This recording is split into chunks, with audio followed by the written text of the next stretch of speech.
পুজো তো বসেই ছিল অনেকটা রাতে, তাই পুজোও শেষ হয়েছে বেশ রাত করে।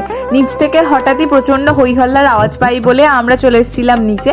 আর নিচে এসে দেখি এক নাগাড় এখানে নাচানাচি হচ্ছে। যেহেতু পুজো বাড়ি, ঢাকের আওয়াজ, সেখানে তো নাচ হবেই, তাই জন্যই চলে এসেছিলাম নিচে দেখতে। তারপরে প্রায় 2:30-3টা অবধি এক নাগাড়ে নাচানাচি হয়েছে এবং পুজো কমপ্লিট করে যারা উপোস ছিল তারা খাওয়া দাওয়া কমপ্লিট করে প্রায় 3টে-3:30টার পর সবাই ঘুমোতে যায়।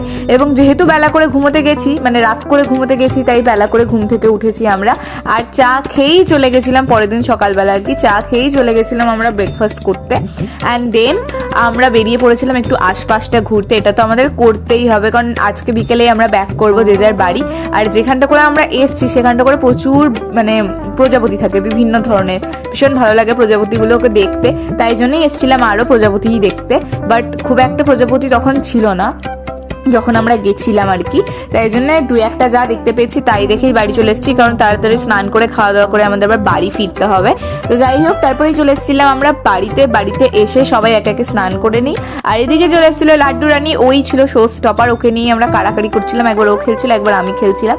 আর এদিকে যখন আমি ওকে কোলে নিলাম, একটা দাদা এলো আমার কোল থেকে, ওকে নিয়ে চলে গেল। যাই হোক, আমার আর খেলা হলো না। তারপর আমরা বসে পড়েছিলাম খাওয়া দাওয়া করতে, অ্যান্ড খাওয়া দাওয়া করেই আমরা বেরিয়ে পড়েছিলাম বাড়ির পথে, কারণ আসতে বেশ ঘন্টাখানেক সময় লাগবে এবং রাত হয়ে যাবে, তার জন্য আমরা তাড়াতাড়ি চলে এসেছিলাম।